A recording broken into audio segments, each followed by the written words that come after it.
What happens when one of the entertainment industry's biggest superstars sits down for what should be a routine morning show interview, only to be confronted by a host seemingly determined to dismantle her? What unfolded on CBS Sunday Morning was nothing short of explosive. Jennifer Lopez found herself facing off against Tony Dokoupil, a journalist who appeared to forget the most basic tenets of respect and professionalism. This wasn't just an interview gone wrong, it was a textbook example of how not to treat a guest. By the time it ended, security had to intervene. Before we delve into what became a landmark media moment, be sure to hit that subscribe button, and let us know in the comments what should happen when hosts ambush their guests. The morning began like any other at CBS Studios in New York. Jennifer Lopez arrived at 6:30 a.m., impeccably dressed in a cream-colored blazer, her hair flawless despite the early hour. She was booked to promote her latest project and, as always, came prepared, polished talking points, captivating anecdotes, and her signature charm that has enthralled audiences for decades. Tony Dokoupil, however, had a different agenda. Right from the moment cameras rolled, something felt off. Where most hosts might begin with pleasantries or a compliment, Tony launched straight into what felt more like an interrogation than an interview. "Jennifer, let's talk about your recent projects," he began, his tone already cold. "Some critics say you're past your prime. How do you respond?" The question landed like a slap. Crew members exchanged glances, visibly uncomfortable. This wasn't how you begin a conversation with a guest, especially someone of Jennifer's stature. To her credit, Jennifer stayed composed. She shifted slightly, her smile intact, though anyone watching closely could detect the flash of shock in her eyes. "Well, Tony," she replied calmly, though her voice carried steel. "That's an interesting way to start our conversation. I've been blessed with a career that spanned over 3 decades, and I'm still here because I continue to evolve and challenge myself. I believe my work speaks for itself." But Tony wasn't finished. "If we're being honest," he said, "your recent films haven't done well. Your music isn't charting like it used to. Are you struggling to accept that your best days might be behind you?" The temperature in the studio seemed to plummet. This was no longer journalism. This was personal. The camera crew grew visibly uneasy, and the tension in the room was thick. Jennifer's smile began to falter. She took a deep breath. "I think there's been a misunderstanding about what this interview was supposed to be," she said, her Puerto Rican accent subtly intensifying. "I came here to talk about my projects and connect with your audience, not to be disrespected." Tony leaned back, smirking. "I'm just asking the questions people want answers to. Jennifer, isn't that what journalism is?" Jennifer's response came quickly. "Good journalism involves preparation, respect, and listening to your guest, not launching attacks disguised as questions." The atmosphere changed. This wasn't an interview anymore. It was a battle. Feigning innocence, Tony replied, "Attack. I think you're being dramatic."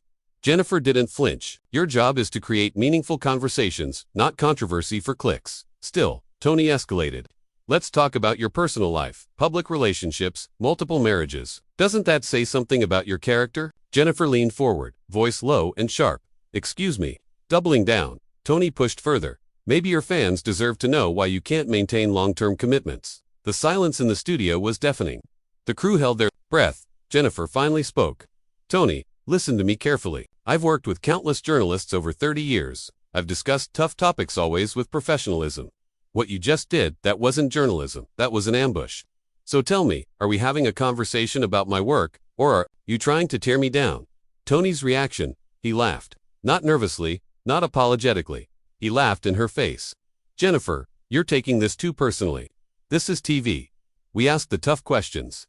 Jennifer stared at him, stunned. "Are you seriously telling me I'm too emotional because I called out your Tony, pressing his perceived upper hand, said, "Maybe you can't handle criticism. Maybe you shouldn't do interviews." Audible gasps rippled through the crew. Jennifer's hands trembled not from fear, but fury. Then she stood. "I need you to stop the cameras. This interview is over." Tony, smirking again, said, "Oh, come on, Jennifer, sit down. You're being ridiculous." "Ridiculous," her voice thundered, "for expecting basic respect." She turned to the crew. "Turn the cameras off. Now." Tony, finally losing his grip, snapped, "You can't just leave because you don't like the questions." Jennifer's glare could have frozen steel. "Watch me." Desperate, Tony said. "You signed a contract. You can't just storm off." Jennifer didn't back down. "You violated your professional obligation the moment you turned this into a personal attack. If you want to talk contracts, let your legal team review what qualifies as a hostile work environment." As she walked toward her purse, Tony panicked and lashed out again.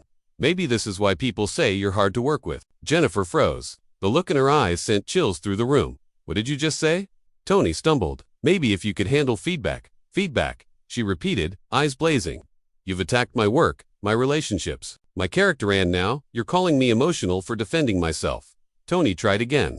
Maybe you're just used to people saying yes to you. Jennifer, calm and powerful, replied, you think I've survived 3 decades in this business by being surrounded by lies. Look around. Look at your crew. Does anyone here think you're acting professionally? Crew members looked away. Some whispered. One reached for his phone to alert CBS management. Tony, unable to accept defeat, said, I don't need approval from the crew. This is my show. Your show, she said, voice eerily calm. This show only exists because people watch it for conversations, not humiliation. Then Tony made his final mistake. Let's finish this properly, he pleaded. Jennifer's expression hardened. Do you understand this is all being recorded? Your behavior will be seen by executives, future guests, your peers, and it says everything about you, not me. When she moved toward the door, Tony tried to stop her physically. He grabbed her arm. Chaos erupted. Don't touch me, she snapped, her voice a blade. Do not put your hands on me. Security rushed in. Ma'am, are you okay? No, she replied. This interview is over. He doesn't understand boundaries. Security stepped between them. Tony looked pale. Jennifer addressed him one last time. I want you to reflect on what happened here. The words you chose, the line you crossed.